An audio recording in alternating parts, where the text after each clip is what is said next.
오늘은 지식을 찾아 떠납니다. 펼쳐라 보물지도! 네, 두 분은 어떤 음식을 가장 좋아하세요?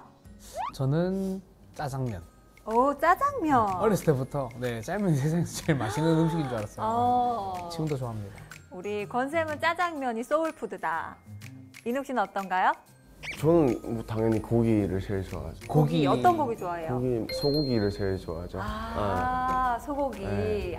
근데 아침엔 좀 달라. 아침에는 약간 양배추 샐러드에다가 정말요? 참깨 드레싱 뿌려서 먹는 걸 좋아해요. 오, 의외인데? 뭔가 헬시한데요? 샤워 씨는? 저는 뭐 마라탕, 아. 떡볶이. 거기다가 좀 기름기가 모자란 것 같아요. 하면 치킨. 이런 거 좋아합니다. 네. 뭔가 그런 거 좋아하는 거 지금 막 살이 붙진 않았네요. 그래서 굉장히 공복을 많이 유지하려고 하죠. 근데 저 편에서 우리의 대화를 듣고 표정이 어두워지시는 분이 계십니다. 오늘의 선장님이 안색이 급격히 어두워지셨는데요. 뭔가 혼날 것 같아요, 오늘. 네, 바로 한번 모셔보도록 할게요. 선장님 나와주세요. 안녕하십니까. 배우입니다. 네. 반갑습니다.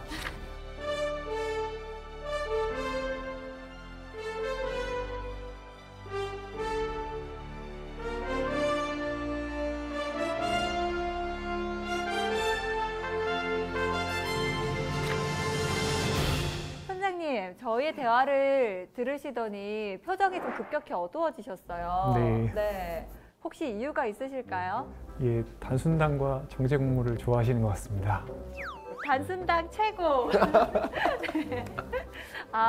이런 식습관이 또 안 좋은가 보군요. 그렇죠. 예, 노화를 빠르게 만드는 식습관. 가속노화 식습관입니다. 가속노화 식습관입니까? 네. 역시 먹는 거에도 노화를 빨리 부추기는 혹은 노화를 느리게 갈 수 있게 하는 음식이 또 따로 있겠죠? 그렇습니다. 저같이 먹으면 빨리 늙는다는 거죠? 근데 잘 모르겠습니다. 왜냐면 일단 외관상으로는 굉장히 건강관리 철저히 하시는 것으로 생각이 듭니다. 메이크업 잘하는 거. 네, 저희 또 분장 선생님이 기술이 대단하시거든요. 오늘 혹시 인욱이 좋아하는 음식은 괜찮은 건가요? 붉은 고기요. 네. 붉은 고기를 많이 먹는 것도 실은 노화의 액셀러레이터를 조금 빠르게 만들 수 있죠. 우리 셋 다 지금 가속 페달을 다 밟고 있었어요. 그래서 저 아침에 양배추를 먹잖아요. 아침에. 그나마 제일 건강했던 것 같긴 한데. 알겠습니다. 오늘 아무래도 이번 시간이 저희들이 반성해야 될 포인트들이 계속 나오지 않을까 걱정이 되긴 하는데 우리 노년내과의 1인자 정의원 선장님과 함께 오늘의 지식항해도 출발해 보도록 하겠습니다.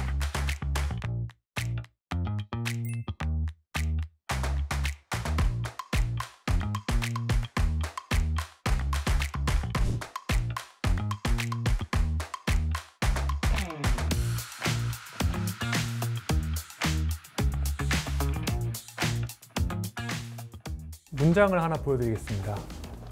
로마의 대문호 키케로가 했던 말입니다. 기력이 쇠하는 이유는 그저 나이 들어서가 아니라 젊은 시절을 방탕하게 보냈기 때문인 경우가 더욱 많다. 그에 대한 책임이군요.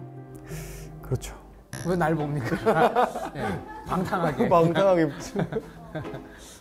이게 사실 굉장히 비과학적인 말처럼 보이지만 인사이트가 있는 문장입니다.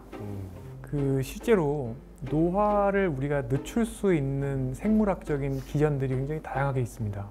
근데 이 기전들은 전부 다 사실은 세포나 또는 동물들을 굶겨서 발견한 거예요. 처음에 레오나르드 게런테라고 하는 과학자분이 실험 동물에서 노화를 억제할 수 있는 방법을 알아냈죠. 그게 굶기는 겁니다. 실험 동물들을 쫄쫄 굶기면 이스트 이런 동물들은 한 40%, 50%까지 수명이 늘기도 하고요. 생쥐는 한 25%, 30% 수명이 늘어납니다. 그런데 굶는 거 싫잖아요. 그래서 안 굶고 어떻게 하면 약으로 이걸 좀 모사를 해볼까를 연구를 많이 했죠. 굉장히 많은 생물학적인 기전들이 밝혀집니다. 그 이후로. 결국에는 다 절식이라고 하는 쫄쫄 굶는 또는 식사를 줄이는 그 어떤 생활 습관에서 어떻게 보면 다 연관이 있는 그런 기전들이라고 할 수가 있습니다. 아까 제가 김밥 먹기 전에 말씀해 주시지. 김밥 막 먹어. 이만큼 먹었거든요. 3통 먹었어요, 3통. 아 정말요? 많이 드셨네요. 아니 근데 저는 놀라웠던 게 저희가 잠깐의 쉬는 시간이 있었잖아요. 저희 신나게 김밥 먹는 동안 선장님은 그 김밥 안 드시더라고요. 보셨어요? 아, 그러면 우리만 그냥 노화하게 계속 놔두시고. 왜 김밥 안 드셨어요? 아 죄송합니다. 저는 정제 국물을 잘 안 먹는 생활 습관이 있는데 안 먹다가 먹으면 되게 졸립니다. 저희 같이 매일 먹으면 괜찮아요.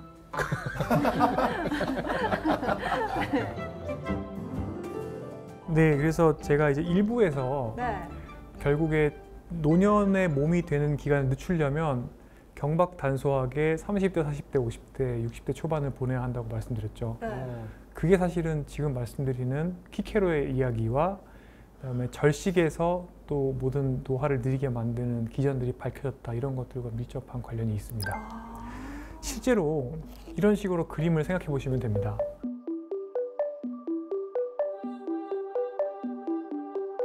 내가 과잉을 가지고 갈 수 있는, 그러니까 내가 내 몸에 부어 넣을 수 있는 대사 과잉의 정도가 정해져 있다는 거죠.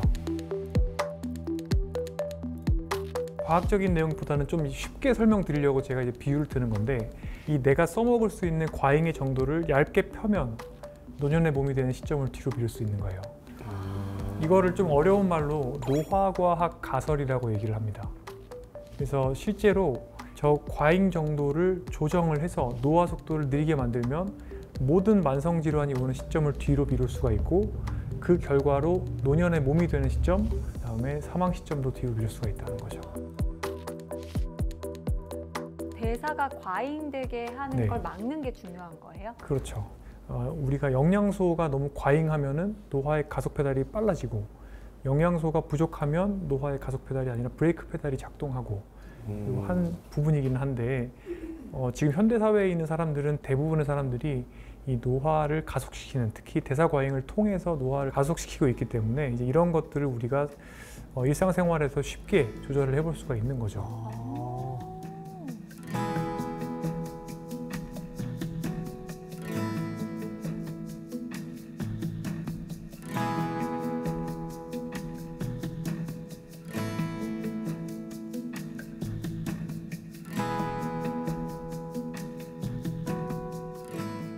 약 한 알로 노화를 늦추거나 또는 뒤로 돌린다. 굉장히 관심이 많으실 겁니다. 그런데 사람에서는 아직 그런 약이 없어요. 그런데 쥐에서는 있습니다. 쥐의 노화를 늦추는 약이 있어요? 네, 있습니다. 미국 NIH라는 국립보건원에서 그 연구를 지원하고 있고, ITP라는 연구가 있습니다. 이 연구는 독립적인 세 군데의 실험실에 노화를 지연시킬 수도 있을 것이라고 생각되는 후보 물질들을 보냅니다. 골라서 주면 그 세 군데의 독립적인 실험팀들이 쥐 실험을 해서 실제로 어떤 것들이 쥐에서 수명을 늘릴 수 있는지를 보고를 하는 겁니다. 근데 여기서 효용이 입증된 약물들이 다 보면 대사 과잉과 관련된 노화의 가속 페달을 줄이고 또는 브레이크 페달을 밟는 기전을 이용합니다. 가장 효과가 좋았던 단일 약품으로 라파마이신이라는 게 있습니다. 라파마이신. 네, 면역 억제제인데 이 면역 억제제는 엠토르라고 하는 노화의 액셀러레이터를 스위치를 끕니다. 엠토르의 스위치를 꺼요? 네, 엠토르의 스위치를 끄는데 그렇게 해서 대략 최대 한 18% 정도까지 수명을 쥐에서 늘렸습니다. 엠토르가 있으면 늙어요? 이 엠토르라는 것은 내가 단순당과 정제국물을 많이 먹거나 또는 붉은 고기를 굉장히 많이 먹거나 고단백 식사를 했을 때 활성화가 되는데, 이 엠토르는 세포의 분열, 네. 증식, 그다음에 근단백 생성, 세포의 사이즈가 커지기도 하고요. 그러니까 결국에는 모든 것들을 커지게 만드는 일을 해요. 암세포도 커지겠죠. 염증세포도 커지고요. 그래서 이런 것들을 다 늦추는 겁니다. 절식을 하게 되면 엠토르의 활성도가 줄어듭니다. 그래서 그 기전을 모사하는 거죠. 또 하나, 세븐틴 알파 에스트라다올이라는 것도 여기서 성공을 했던 물질인데, 남성을 대사적으로 여성처럼 만들어주는 물질입니다. non feminizing estrogen이라고 하는데 이 약을 탈모약으로 실제 사용하고 있습니다. 그런데 호르몬 약 같은 거. 네, 호르몬이죠. 그래서 원래 남자가 여자보다 빨리 죽거든요. 그 갭을 메꿔주는 약이라고 보시면 되겠는데 원숭이에서 실험을 해보면 유효한 농도만큼을 처리하게 되면 여성화가 되기 때문에 사람에서는 쓰기가 어렵습니다. 그 다음에 또 효과가 있는 게 아카보스라는 물질이 있습니다. 아카보스는 알파 글루코시다제라는 효소를 억제해서 탄수화물 소화 속도를 느리게 만들어요. 그래서 혈당 스파이크를 줄여주는 효과가 있어요. 수컷쥐에서 17%까지 수명을 늘렸습니다.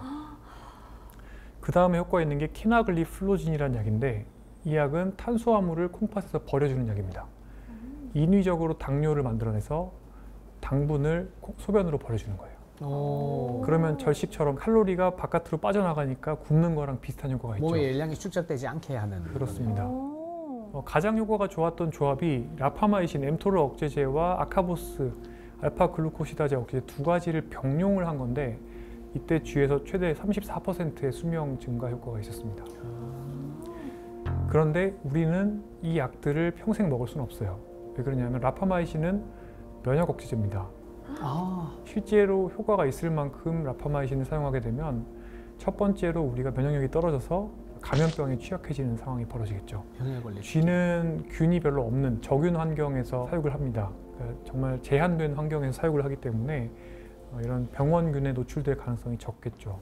하지만 사람은 이제 자연 환경에서 여러 가지 바이러스나 박테리아를 이제 또 다 대응하면서 살아야 되기 때문에 라파마이신은 평생 복용하기는 어렵습니다. 근데 굉장히 희소식은 뭐냐면요. 라파마이신과 아카보스를 우리가 복용하는 것과 비슷한 효과를 사실은 우리가 먹는 것만 바꿔서 낼 수가 있습니다. 음식으로요? 네. 그러니까 생활습관 중재만 가지고도 거의 비슷한 효과를 낼 수가 있다는 겁니다. 빨리 가르쳐 주세요. 네.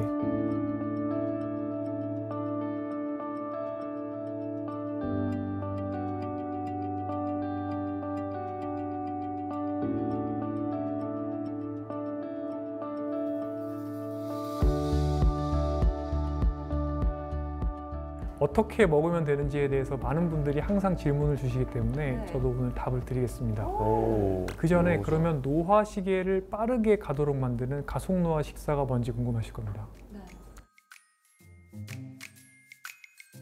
첫 번째가 단순당과 정제 국물이 많은 식사입니다. 야, 이거 제 주식인데. 제 주식인 바로 나오네요. 네, 단순당, 당분이죠. 뭐 콜라, 사이다 이런 데 많이 들어있고요. 과자에도 많이 들어있습니다. 그다음에 또 만성 염증을 만드는 게 또 노화를 빠르게 만들어요. 근데 일부 기름들은 튀기게 되면 염증을 만드는 트랜스 지방이 생깁니다. 카놀라유 같은 거. 그렇죠. 그런 것들을 튀기게 되면 트랜스 지방을 만들고 이것이 염증을 만들게 되죠. 그래서 노화를 빠르게 만들 수 있고 빨간 고기, 적색육, 돼지고기, 소고기 특히 그것을 가공한 가공육들이 노화 속도를 빠르게 만들 수 있죠. 왜냐하면 첫째로 일단 엠토르를 활성화시키고요. 두 번째로 특히 적색육을 굽거나 또는 안 좋은 방식으로 가공하게 되면 또 최종 당화 산물이라고 하는 노화를 빠르게 하는 물질을 먹게 됩니다. 굽는 고기를 안 좋은 거네요. 굽는 고기. 그래서 고기를 굳이 먹어야 한다면 굽기보다는 삶는 게 낫죠. 그 다음이 이제 과잉의 칼로리. 무슨 얘기냐면 자식? 이제 일본 스모 선수 생각해 보시면 되는데 일본 스모 선수들이 정말 굉장히 비만하시고 수명이 굉장히 짧아요. 네. 근데 그분들 식단을 보면은 굉장히 저속노화 식사를 하세요. 건강한 것들로 드세요. 진짜요? 네, 그런데 문제는 양이 일단 너무 많아요. 대사 양으로. 과잉 자체가 많으면 어차피 엠토르와 인슐린 IGF-1을 비롯한 노화의 가속 페달은 또 활성화가 되고 아우 이놈의 네. 엠토르. 그래서 결국에 우리가 좋아하고 맛있어하고 현대 사회에서 쉽게 구할 수 있는 가공식품들 이런 것들이 대부분은 이제 가속노화 식사라는 겁니다.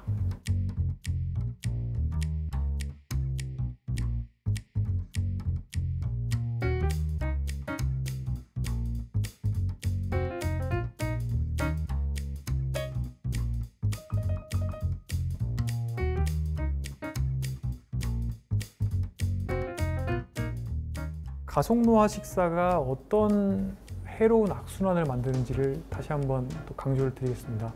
가속노화 식사라는 게 결국에 혈당을 빠르게 올리는 식사입니다. 사람이 감당할 수 있는 혈당의 정도가 있어요. 쉽게 설명을 드리기 위해서 좀 비유를 드리겠습니다. 탄수화물이 들어가는 고속도로는 인슐린이 나오면 1차선이던 게 순식간에 8차선까지 늘어납니다.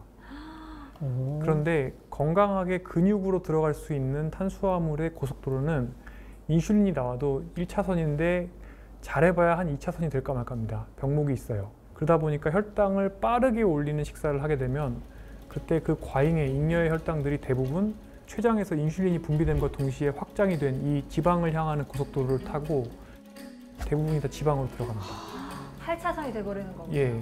그러면은 배는 나오겠죠. 또 지방간이 생기겠죠. 여기서 염증 물질이 만든다고 제가 말씀드렸죠. 또 하나가 인슐린이 많이 나오는 상태에서 과잉의 탄수화물이 있게 되면 아밀로이드 베타라는 뇌 독소가 되는 단백질을 빠르게 만든다고 설명드렸습니다. 한편으로는 인슐린이 굉장히 많이 나오게 되면 그때 혈당은 항상 반대급부로 베이스라인보다 더 떨어지게 되는데 이때 반응성 저혈당증이 생기면서 이때 또 식욕이 굉장히 오릅니다. 이때 스트레스 호르몬이 나오고 이때 또 식욕 촉진 호르몬이 나옵니다. 더 먹을래 하면서. 네. 그래서 짜장면 좋아하신다고 선생님 말씀하셨는데요. 점심 때 짜장면과 콜라를 같이 곁들여 드시게 되면 오후 1시에는 혈당이 오르면서 굉장히 졸리죠. 그리고 2시 때 이제 혈당이 떨어지기 시작하면서 3시가 되면 굉장히 배가 고픕니다. 맞아요.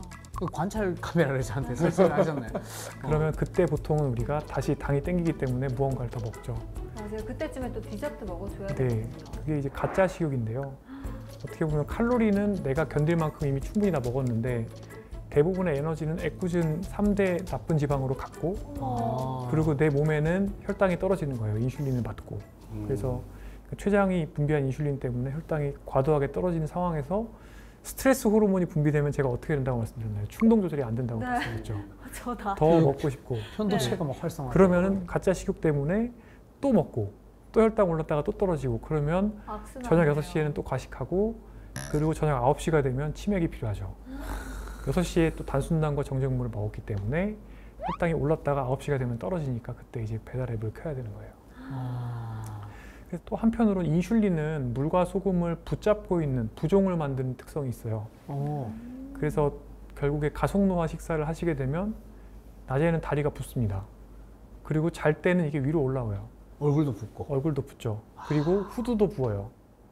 그리고 또 코도 부어요. 다 부어서 코를 골게 돼요.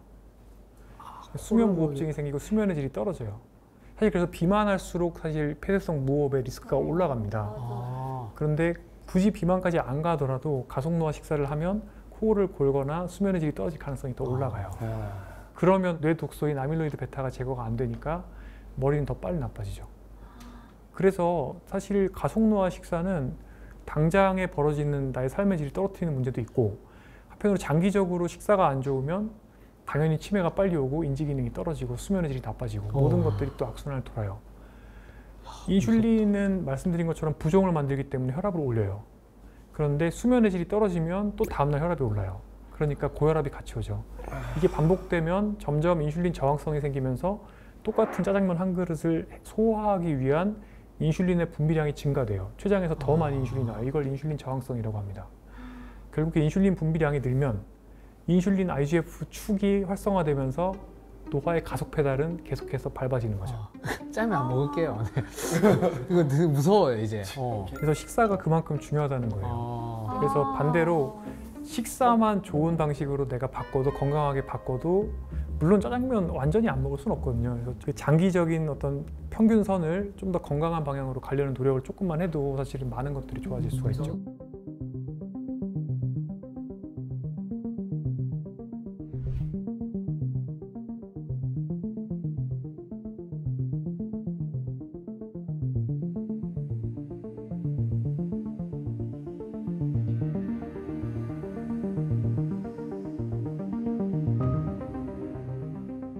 그래서 저속노화 식사는 말씀드린 것처럼 대사적 노화의 양대 산맥인 mTOR와 인슐린 IGF-1 축을 차단을 하는 겁니다.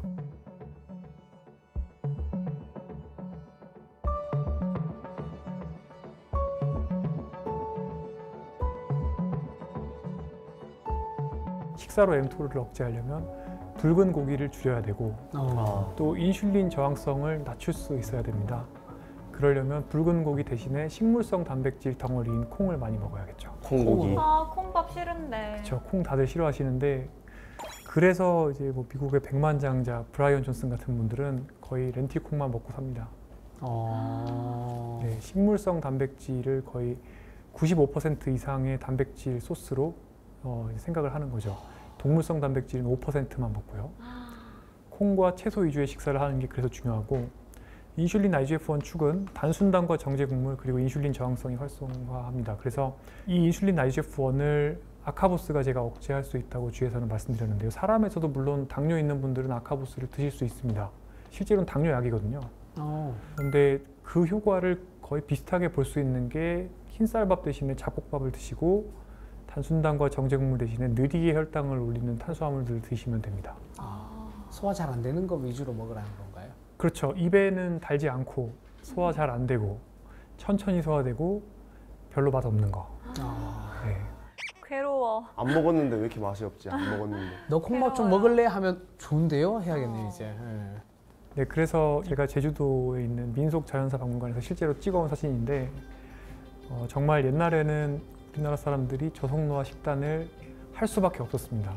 선택권이 없었다. 예, 그러니까 왕족이나 또는 뭐 돈이 많은 분들은 단순당과 정제국물 많이 드실 수 있었겠죠. 흰쌀밥이랑 거기다 이제 고기 구워 드시고 디저트도 달콤한 거 드시고 가능했을 건데, 그런데 예, 실제로 이제 일반 서민들은 이제 지금 보시는 저런 옛날 집밥 느낌의 콩이 들어있는 잡곡밥을 드시면서 채소 반찬 위주로 드시고 좀 이것들을 또 간을 슴슴하게 해서 드시면 그것이 정확하게 블루존의 장수 식단이랑 거의 비슷합니다.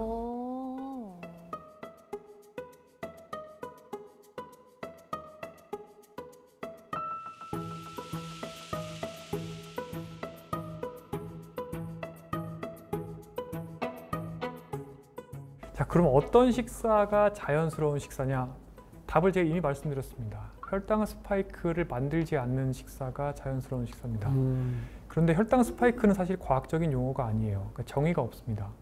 실은 제가 정의를 내린다고 하면 굳이 지방으로 가는 1차선을 8차선으로 만들 만큼 인슐린 분비를 초래하는 정도의 혈당 자극, 혈당 스파이크인데 이게 사람마다 달라요.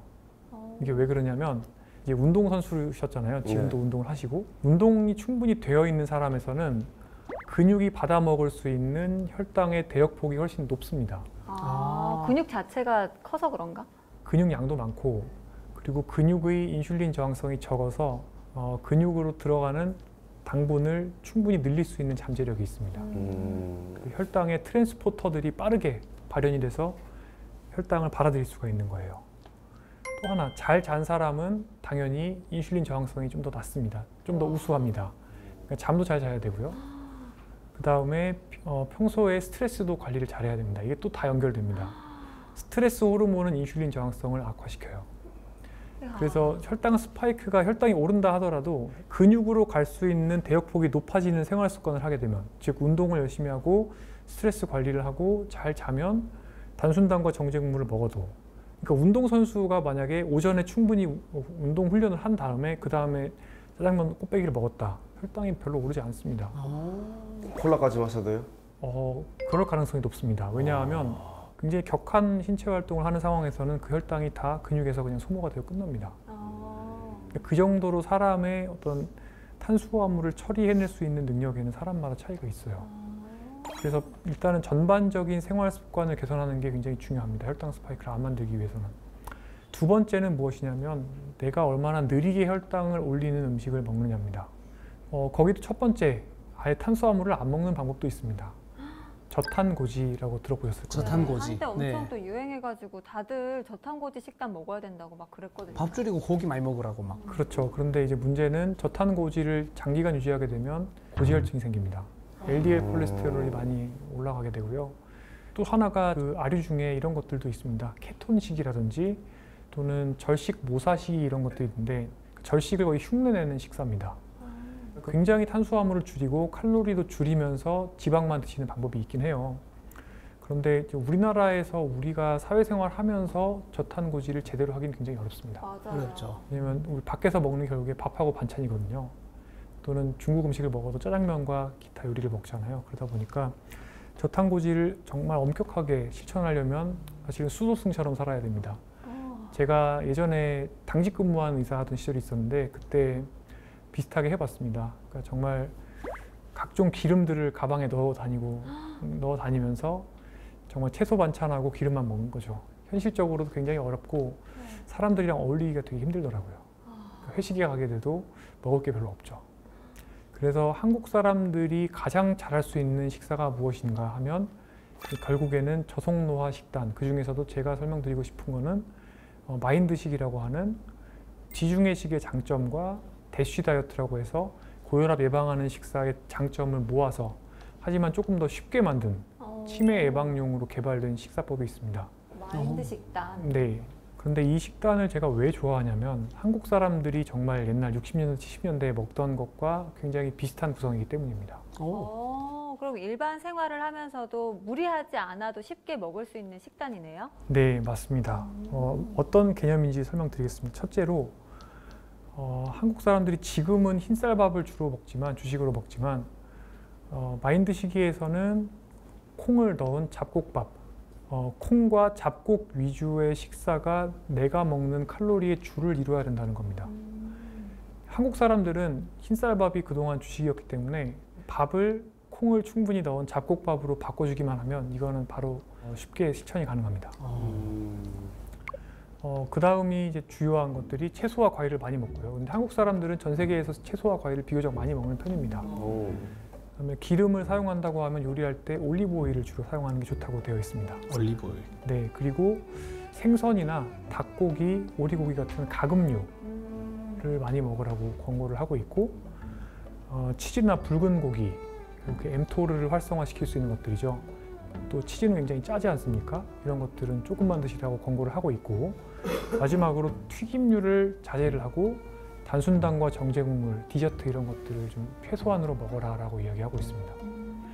그래서 다시 밥하고 반찬 먹는 한국 사람 입장에서는 콩밥, 잡곡을 넣은 콩밥을 먹고 그다음에 반찬으로는 채소 반찬 많이 먹고 짜지 않게 먹고 나물 이런 거 먹으면 되겠네요. 그렇죠. 나물 먹으면 됩니다. 그래서 저는 대보름 식단 하시면 됩니다라고 말씀드려요. 그냥 예, 다양한 나물 드시고 그리고 생선 같은 것을 조금 곁들이셔도 되고 닭고기 드시는 거는 괜찮은데 너무 막 구운 고기나 아니면 튀김 요리, 돈가스나 치킨 이런 것들 좋아하지 않으시면 됩니다. 이렇게 말씀을 드리죠.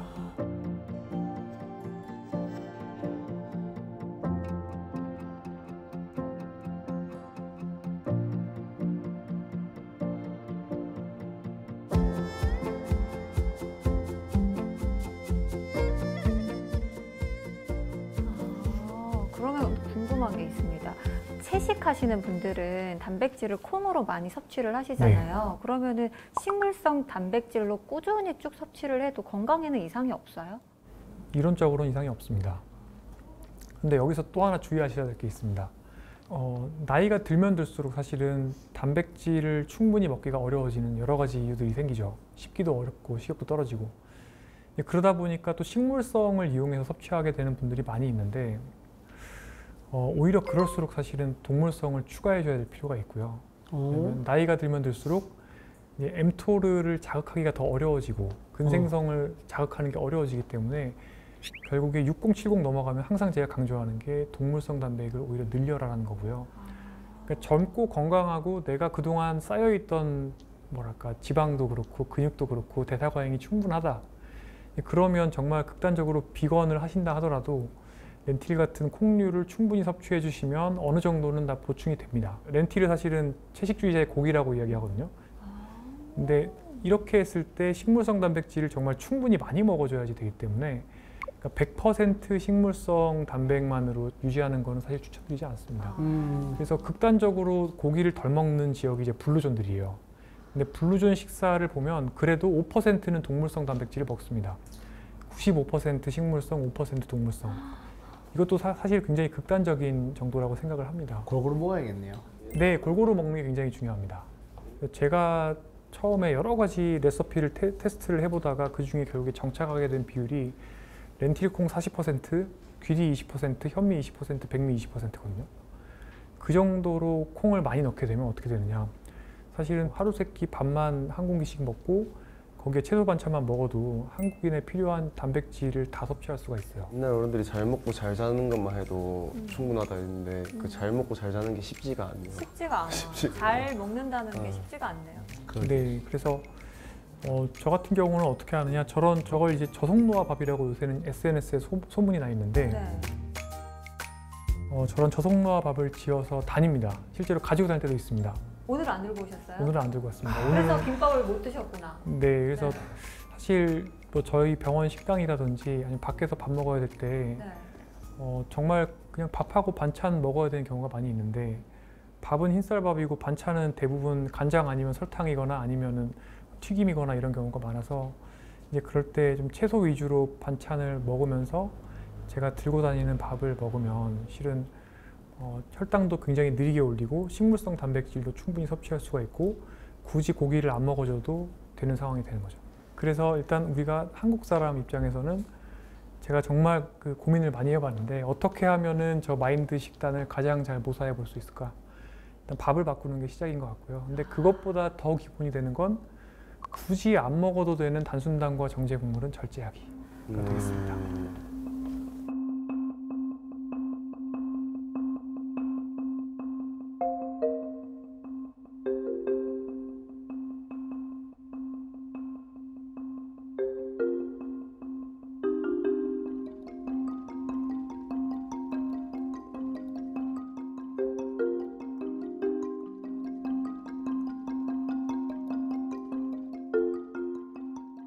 제가 칼로리보다는 탄수화물 속도를 먼저 줄여야 된다고 말씀을 드렸습니다. 이게 어떤 의미냐면 원래는 혈당 스파이크가 생겼을 법한 분이 혈당을 천천히 올리는 식사를 하시게 되시면 점심 때 짜장면 곱빼기에 콜라를 드시지 않고 이 저속노화 밥을 드시게 되시면 혈당이 매우 느리게 오르고 또한 포만감이 오래 갑니다. 소화되는데 오래 걸리기 때문에.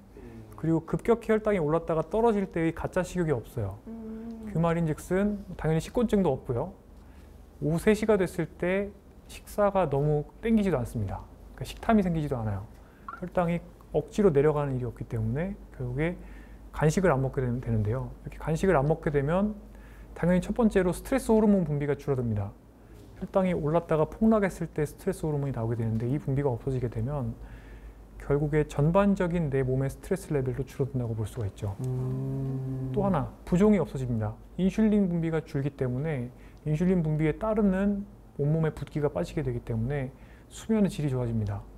그럼 선순환이 시작되죠. 수면의 질이 좋아지면 또 다음날 스트레스 호르몬은 더 줄죠. 그러면 식탐은 더 줄어들겠죠. 이 선순환이 진행이 되게 되면 3시에 간식을 안 먹어도 되고 9시에 야식을 안 먹어도 됩니다. 그러면 이때부터가 두 번째입니다. 자연스럽게 간헐적 단식이 되는 거예요.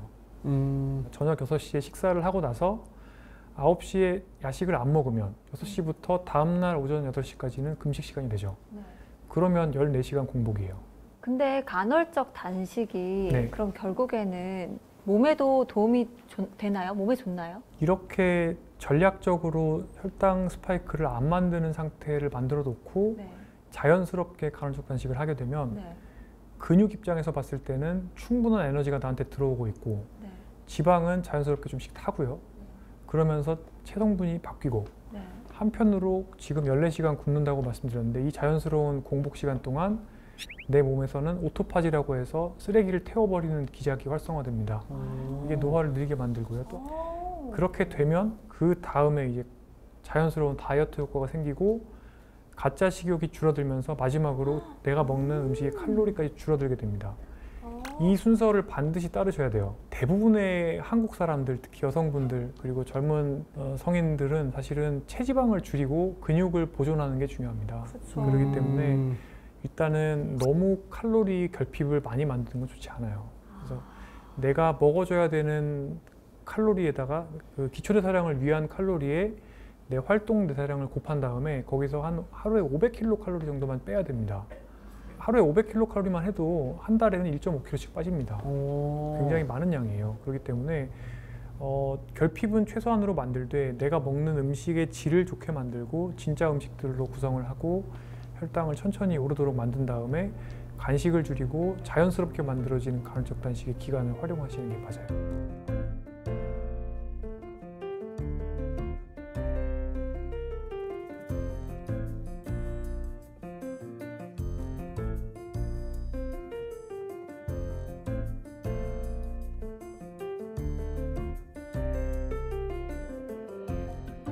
자, 그 다음에 모든 분들이 관심을 가지실 주제죠. 영양제입니다. 맞습니다. 영양제. 사실 그 건강 관리 안 하는 분들은 많지만 영양제는 꼬박꼬박 챙겨 먹는 현대인들이 또 대부분이거든요. 운동은 안 해도 이건 챙겨 네, 먹는다면서. 영양제 박사님들이 제 주위에도 굉장히 많아요. 지난 10년 동안 국민 건강 영양조사를 분석을 해보면 한국 사람들이 우리나라에서 권장한 만큼의 채소 과일을 섭취하는 비율이 반토막이 났습니다. 네. 왜요? 뭐 1인 가구가 는 것도 관련이 있을 겁니다. 그러니까 결국에 또 채소 과일이 비싸진 것도 관련이 있을 것이고요. 그런데 대신에 2배로 늘어난 게 있어요. 그게 뭐냐면 영양제를 규칙적으로 섭취하는 사람의 비율입니다. 그걸로 채우려고. 네, 그러니까 제대로 된 음식을 먹는 사람들은 줄고 영양제를 먹는 사람들은 그만큼 늘어난 건데요. 안타깝게도 여러 가지 연구들이 영양제가 별로 효과가 없다라고 이야기를 합니다. 진짜요? 최근에 종합 비타민 드시는 분이 오히려 사망률이 높다. 그다음에 여러 가지 질환에도 유익한 효과가 없다 이런 연구가 나와서 이제 신문들에 많이 나왔습니다. 그래서 사람들이 많이 놀라고 있죠. 그러면 선장님은 영양제 하나도 안 드세요? 저는 먹지 않습니다. 실제로 다른 연구들도 보면 채소나 과일로 영양제를 섭취하게 되면 질병을 예방하는 효과가 있습니다. 그런데 그것을 정제해서 영양제의 형태로 만들었을 때 그것을 섭취하게 됐을 때는 대개 질병을 예방하는 효과가 없습니다. 그러면 궁금한 게 있습니다. 네. 충분히 음식으로 좋은 과일과 채소로 영양소를 섭취하는 게 베스트지만 네.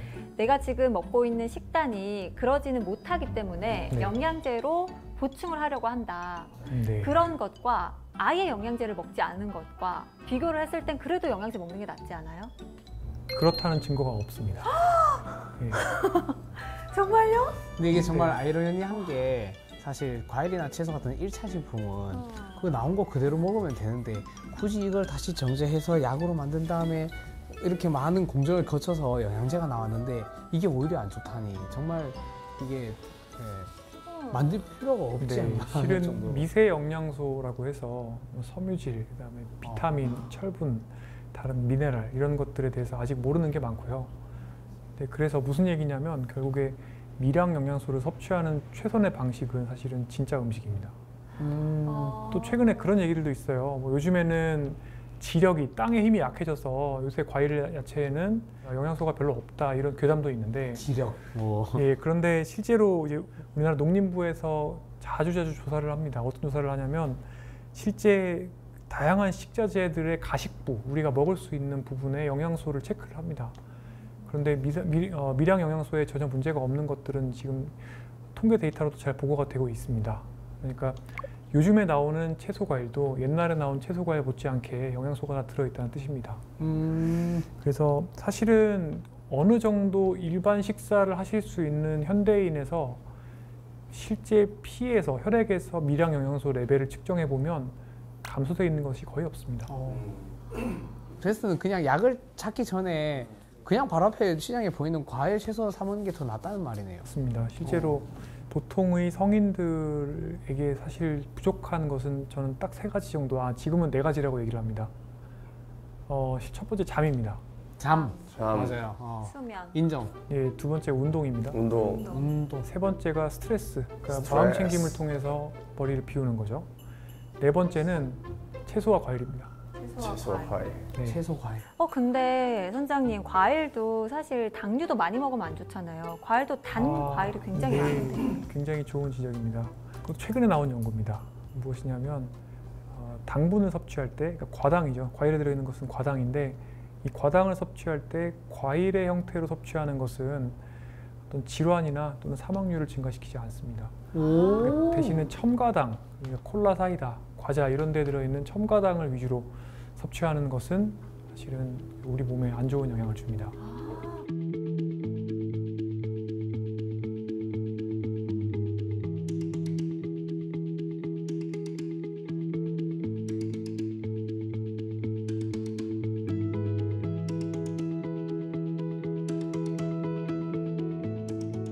한국 사람들이 특히 무언가를 먹어서 어디 부위를 좋게 만들고 싶어 해요. 맞아요. 뇌 영양제, 눈 영양제, 관절 영양제 다 그렇죠. 실은 개별적인 이런 특정 장기 기능에 효능이 있을지도 모른다라는 영양제들이 사실은 거의 효과가 없다고 보셔도 무방합니다. 네. 예를 들어서 이제 뇌 영양제 요즘에 없어서 못 파는 특정 제품이 있는데 이 뇌 영양제라는 것은 사실은 원래는 뇌 기능을 직접적으로 좋게 만든다라고 하려고 하면 상당한 부작용이 따르게 돼 있습니다. 예를 들어서 전문 치매 약물은 뇌에서 아세틸콜린이라는 신경 전달 물질의 농도를 높입니다. 그런데 이 아세틸콜린을 높일 정도의 약이 되면 그 아세틸콜린이 위장의 부작용도 만들고 방광의 부작용도 만들어요. 여러 가지 또 수면 불면이라든지 야간 발한, 밤에 땀나는 증상도 생기고 부작용이 많습니다. 식욕도 떨어지고요. 체중도 막 빠집니다. 그래서 이런 것들 때문에 전문 치매 약물도 용량이 제한될 때가 많아요. 그런데 이런 전문 치매 약물보다 훨씬 약하지만 또 뇌에서 아세틸콜린 용량을 높여주는 처방하시는 뇌 영양제가 있어요. 전문 의약품으로 나오는. 이 의약품만 해도 사실은 부작용이 좀 생깁니다. 식욕 저하가 생길 수 있고 속이 쓰릴 수 있고요. 근데 굉장히 효과가 미미하다고 돼 있어요. 그런데 이것보다 훨씬 더 약할 것이라고 생각하는 게 지금 시중에서 판매되는 뇌 영양제입니다. 인터넷에서 구입하실 수 있는 게. 왜 그러냐면요. 이게 식품으로 판매가 되려면 부작용이 없어야 됩니다. 부작용이 거의 없어야 되는데 뇌 영양제로서 부작용이 거의 없다는 말은 사실은 효과도 거의 없다는 것을 의미합니다. 그렇기 때문에 영양제에 맹신하는 게 좀 어폐가 있죠. 저한테 오셔서 이 영양제를 드시고 있으니까 나는 뇌 치매가 예방될 것 같고 그러므로 고지혈증 약 먹기 싫고 혈압약 먹기 싫고 당뇨약 먹기 싫다고 말씀하시는 분들 많아요. 근데 그 순서가 앞뒤가 뒤바뀐 거죠. 만성질환 관리가 더 우선인데 오히려 별로 효과가 없을 영양제에 굉장히 기대고 계신 상황이죠. 자, 그러면 뇌 기능의 노화를 확실하게 예방하는 방법이 제가 있다고 말씀드렸잖아요. 그게 무엇이냐면 전면적인 생활습관 개선이에요. 생활습관. 말씀하셨던 것들. 그런데 지금 이제 미국, 우리나라도 임상 연구하고 있는데 아밀로이드 베타라는 뇌 단백질을 그 뇌독소죠. 치매를 만드는 단백질을 직접적으로 제거하는 약물이 있습니다. 이 약을 주사로 투여했을 때 1년에 뭐 한 3천만 원 듭니다. 이 약을 쓰게 되면은 뇌 노화 속도가 한 30% 느려집니다. 그런데 식사를 하고 전면적인 생활 습관을 개선하면 이것보다 더 큰 폭으로 뇌 노화 속도를 느리게 만들 수 있는 거예요.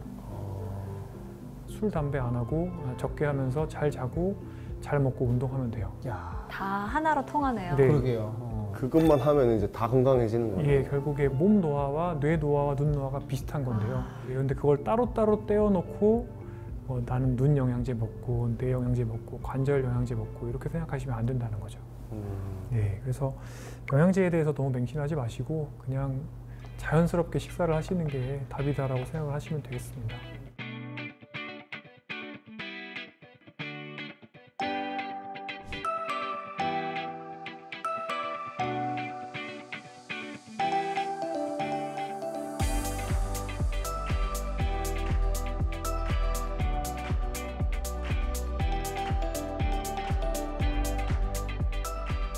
마지막으로 우리가 일부에서 이제 술이 유일한 낙이다 이렇게 말씀하시는 분들이 있다고 말씀하셨잖아요. 네. 아빠 듣고 있어? 네. 그럼 어떤 식으로 우리가 삶을 설계해야 되느냐 이런 것들을 마지막으로 설명을 드리고 이제 마무리를 할까 합니다. 실은 제가 즐길 수 있는 정도는 어느 정도 팔자소관이다라고 잠깐 말씀을 드렸는데요. 이게 어떤 의미냐면 정말 술을 가장 좋아하시는 분, 술이 나에게 유일한 낙이다라고 말씀하시는 분들이 있어요, 분명히. 근데 이분들한테 만약에 우리가 어떤 합성 마약을 또는 굉장히 즐거운 무언가를 새로 알려드리게 되면 그분들은 다시 이제 그것이 나한테 제일 중요하고 유일한 낙이다라고 곧 말씀하실 겁니다.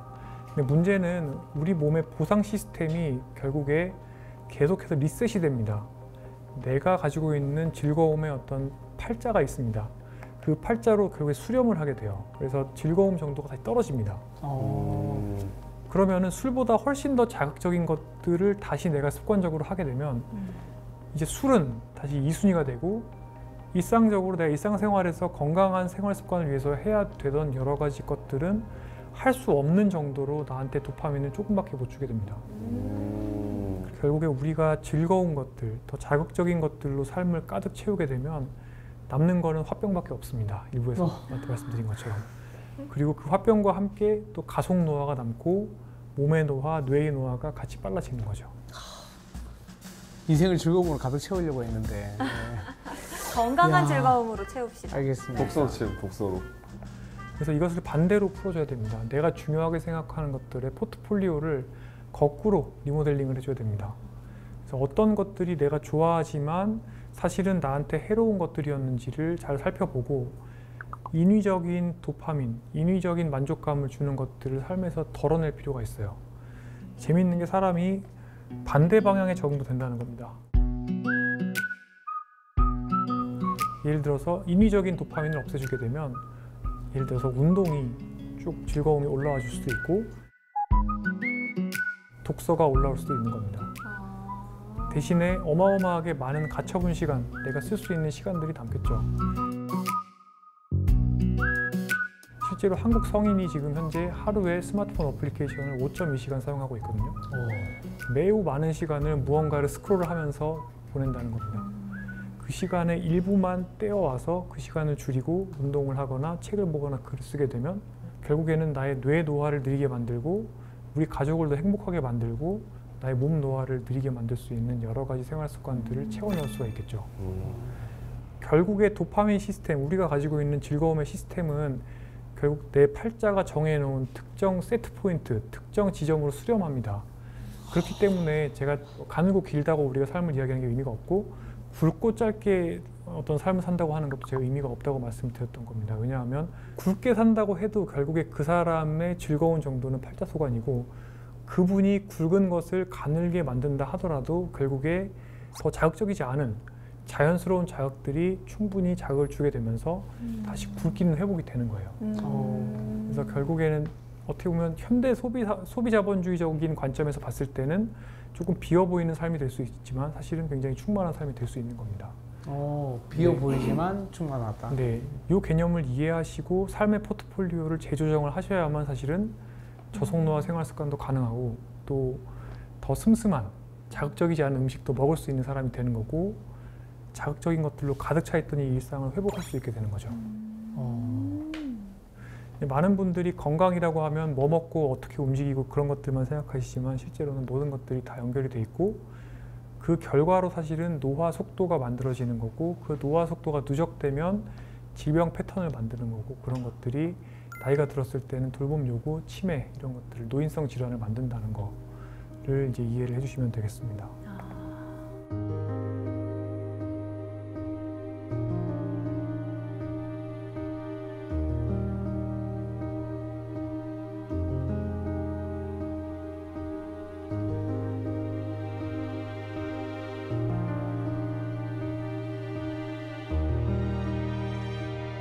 알겠습니다. 오늘 쭉 선장님의 말씀을 들어보니까요. 마음이 건강해야 몸도 건강하고요. 몸이 건강해야 마음도 건강하고 또 몸과 마음이 건강해야 사회적으로도 건강할 수 있겠구나. 그리고 또 이 모든 건강을 위해서는 영양제를 찾아다닐 게 아니라 내 전반적인 이 생활 라이프의 포트폴리오를 다시 한번 점검을 해봐야겠다라는 생각이 들었습니다. 두 분은 또 추가로 혹시 너무너무 궁금한 부분 이거 안 물으면 나는 진짜 오늘 잠을 못 잔다 하는 거 있을까요? 만약에 막 어디 건물이 무너져가지고 다쳤어요. 근데 솔라가 있고 네. 물은 없어. 근데 그 약간 영화에서 보면 알죠. 소변 받아서 마시는 거. 둘 중에 뭘 마시겠어요? 아, 소변이랑 콜라랑 뭘 마시겠냐고요? 아, 콜라 당연히 마시죠. 선장님도 사람이라고요. 근데 여기서 아니 워낙 몸에 안 좋은 걸 안 아니, 드시니까. 여기서 오줌 마시겠다고 하면 진짜 악플 달릴 수도 있어요. 저도 하나 있습니다. 선장님은 이제 물론 하루 세 끼를 규칙적으로 저속노화식으로 먹으면 제일 좋지만 가끔 그래도 간식이나 먹고 싶을 때가 있을 거 아니에요. 맞아. 그나마 조금 즐겨 드시는 간식이 있다면 네. 간식은 가장 최근에 먹었던 간식은 제로 식혜였고요. 제로 식혜. 식혜가 제로가 있어요? 그것도 있습니다. 일단 가급적 제로가 들어가는 걸로 거의 뭐 거의 하셨네요. 간식으로 곤약 젤리 드시는 거랑 뭐 비슷한 거예요. 그렇죠. 근데 쿠키는 간혹 먹습니다. 혹시 쿠키도 막 되게 한과 같은 거 막 되게 건강한 걸로 돼 있는 그런 쿠키인가요? 그렇지 않습니다. 아주 가속 노화가 될 것 같은 아. 해로운 쿠키를 먹습니다. 갑자기 위로가 확 돼요. 선장님도 사람이었어. 네. 마라탕 드셔보셨어요? 네, 맛있죠? 네. 네.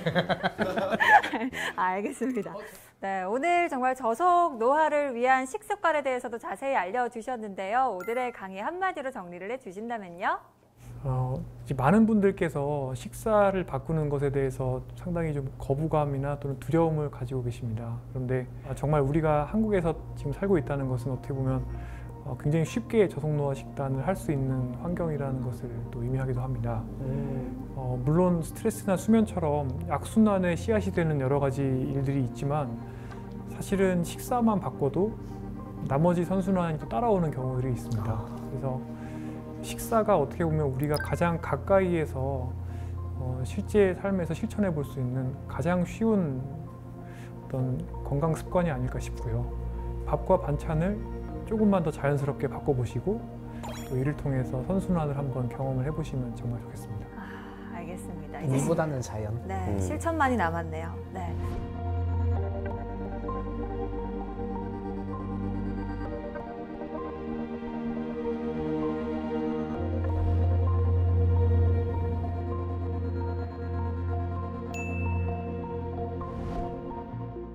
녹화 끝나고 마라탕 먹어야지 했던 저를 반성하게 하는 시간이었는데 다시 먹으러 간다는 줄 알았어. 깜짝이야.